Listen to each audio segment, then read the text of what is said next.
was just going there to go and see if she was still there. I drove there, she was still there. I said, that's it. I'm not going to say nothing more. This is who I'm going to marry.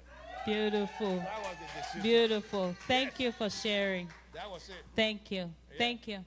So, we have. Oh, okay. Yes. Yes, go ahead. I'm sorry, but I couldn't let the brothers keep taking over. So I was married before to my children's father. We split up. So I stayed single for 5 years until my Uber driver, who happened to be a Ghanaian, Oh. we became good friends. He said, called me 2022. He said, Courtney, are you still single? I'm like, yeah. He said, well, I have an uncle back home. I said, please don't start that. Please, no. I'm good. And he said, well, I want you guys to talk. And we started talking. And I said, okay, I'm going to get your WhatsApp number because you're on WhatsApp. The moment I knew I wanted to marry this man, because he already wanted to marry me from the first couple months of meeting me, was I asked him a simple question. I said, if God asked you to cut ties with me, never speak to me again, don't even utter my name, Right. what would you do? He said, I choose the word of the Most High. I said, okay, that's my husband. That's good. 'Cause Beautiful. in our marriages, we forget about God. Absolutely. We don't realize he's the foundation of everything that we do. So if the Most High don't sanction it, he don't give you that stamp of approval, don't Right. go any further. Right. And we've been married for 3 years. He still lives in Ghana. I travel thousands of miles to go to Ghana to see my man, and I bring my children to see him too. Right. So please keep God in everything you do, guys. Thank you. Thank you. Thank you. Beautiful. Thank you. Oh, So we've had any more? Okay. So we've had a lot of wisdom shared, which has actually taken us through the stages of emotion, couples or relationship development, right? Now I'll just put a framework around that so that you begin to understand the patterns that have been shared in all of your wisdom. So the very first stage of a couple or a relationship development is the coming together, which is very similar to enmeshment. At that time, you have so much romantic attraction or whatever attraction you have. All you see at that time is the similarities between the two of you. And you cannot see the reality that later on hits, right? And you live in that state of that enmeshment for as long as it lasts till the next stage, which is called disillusionment. When you get to the disillusionment, you begin to notice the differences between the two of you.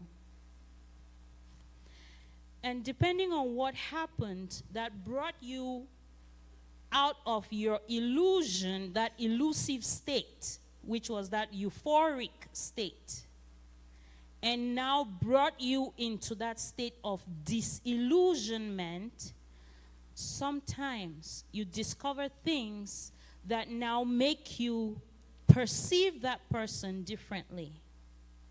At times, trust, as you have shared, is eroded. Can anybody think back to when their moment of disillusionment occurred in their relationship? What happened? You found out something they were hiding, or you perceived they were hiding. You found out something that made you realize that the values they had presented in the beginning, maybe you did not see because you were in that state of the illusion of the feelings that you were experiencing. And depending on how that state of disillusionment is handled, determines the trajectory of that relationship. So, for example, if you discovered something, say maybe you discovered they were hiding a child, or they had their mother who is so enmeshed with them and continuously intruding or interfering in your relationship instead of being supportive, as a mother would, in a healthy state mother would simply support.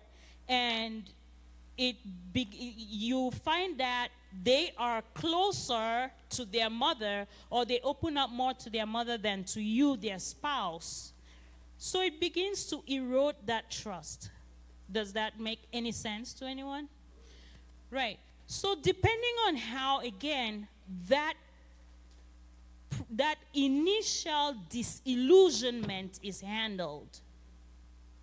A lot of times we will say, you remember when we were taught, we said, if you put a nail in a wall, you can take the nail out, but the hole you cannot, right? Right. And it's the same, you put a nail, that state of disillusionment might be a nail in their heart, right? And how were we taught to handle that? We were taught to apologize, right? Is that correct? Mm-hmm. All right. So, despite the apologies, many apologies years later, does anybody experience that those issues still come up? Right. Why do they still come up? Mm-hmm. Mm-hmm. Mm-hmm. Mm-hmm. Mm-hmm. Right. Right. Mm-hmm. Right. So that just says an apology is not enough. Right? And that is where you would need a clinician to teach you how to repair a relationship that has had trust eroded from it. We ended at the point where there was a hole in the wall or a hole in the heart. But we did not go further to learn that you can heal that hole. Is it making sense now? So now, how do we begin to heal from that state of that disillusionment? Because from that moment of that disillusionment, when they lost trust, it brought conflict. It brought avoidance. It brought lack of communication. Or they started doing what you talked about. In clinical terms, we call it triangulation, where the woman now says, oh, this is how this person was, and I did not know. Okay, I'll focus on taking care of my children. So then what happens? They triangulate the children and now prioritize the children instead of their relationship with their spouse. So in order to adapt to the wife having focused all her attention and affection onto the children, which again is creating enmeshment, his coping skill for that is to outsource the meeting of his needs from an outside person, because the wife is not able to meet his needs for attention and affection. Is that beginning to add up and make sense? All right. So now, right, which means some of those patterns that we have practiced as a coping strategy, for example, focusing on our children instead of the relationship between the mother and the father, is counterproductive to the stability and health of the family unit. Is that making sense? So preoccupation over the children, especially anxious preoccupation over the children, is actually a symptom of a problem with the relationship between the mother and the father. And that is where a clinician comes in. Correct? Now, if you have experienced this state of disillusionment and you have disengaged from your spouse, yes, it has taken many years. There are marriages that have gone on for many years in conflict, and all kinds of dysfunction after that state of disillusionment, and they didn't bother to break up. They just decided to live like that in dysfunction. So today, how can we begin to repair relationships, correct? Yeah. All right. So the very first thing to do is to go back and have that open conversation with yourself. What was it that brought me to that state of disillusionment with my spouse? Have an open conversation with the self and have that conversation with the spouse. This might go many, many years back. Is that making sense? And when your spouse shares with you about what made them disillusioned about you, now, if you want to repair that, both of you have a responsibility to actively participate in it. And what that might look like is to be open and curious about how that affected them. To recognize that, as you shared, we are human and you made a mistake. And you are taking responsibility for that mistake by being willing to be curious what it meant to them that they made that mistake. Because what that meant was that they could not trust you anymore.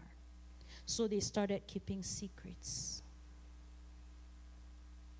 What that meant is that they did not feel safe with you anymore. So they learned to protect themselves from you. So becoming open and humble to listen to our partners. Listening to understand them. Not to make defenses. Not to justify. Because you are not responsible for how your partner interprets your actions. However, you deal with their reaction to your actions. Does that make sense? Right. So now when you listen to your partner and you understand how it affected them, what it meant to them, now you get to the stage where you come into another level of the conversation. How can we work together to repair this trust that was broken? What can I do moving forward to build trust with you? And your partner might say, you can do this or this or this would make me start trusting you again. It would make me start. You remember how his voice became soft when he was talking? When you speak to me in a soft voice, it makes me feel safe with you. And then you do those things consistently. Because if a person cannot realize that you will be there consistently, what you're creating is anxiety in them because they cannot predict what your next move is going to be. Yes. So it means becoming mindful of how we talk to each other. Because if a raised voice triggers them to put up their defenses against you, no matter what you say, even if you were shouting, I love you, your voice is raised. What they are hearing is the sound of a voice that triggers them into fear. Is that making sense? Right. So you do those things consistently, and then the next thing you say you're going to do is, what can I do to prevent this from happening again? So, moving forward, this is what I'm going to do, this, and this. And moving forward, to prevent this situation from repeating itself, this is how we're going to do this, and this. And be consistent with that.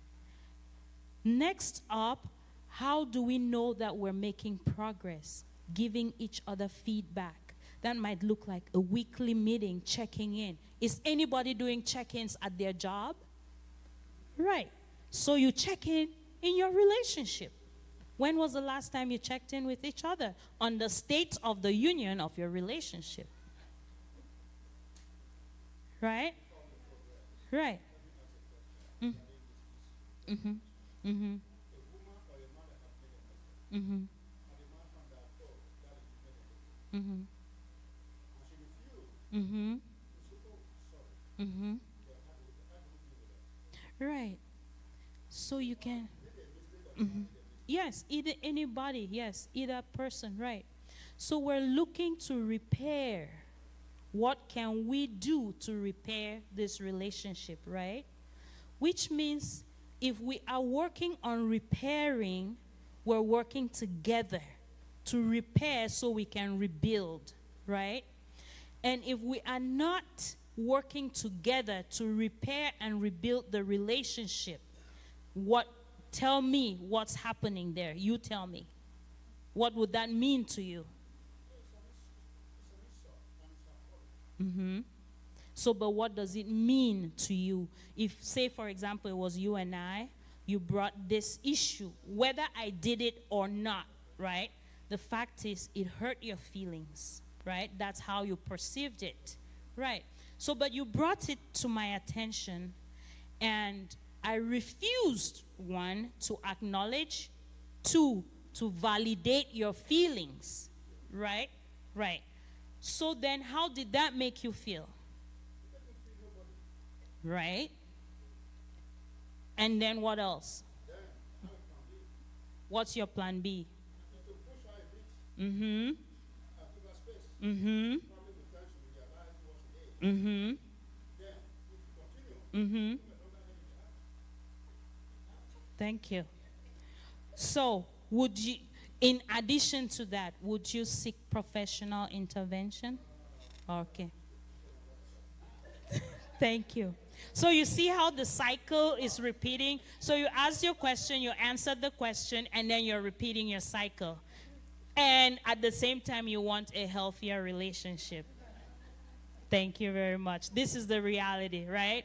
But it is not the model for healthy, stable relationships, because you have children growing up in that dynamic and thinking that that is normal, right? And thankfully, with the internet and how much information we're putting out there, where our children are also learning that, a lot of our children are learning that their parents were actually very unhealthy role models for them. All right? Yes. So those patterns have consequences, not just between you and your wife, consequences for the children.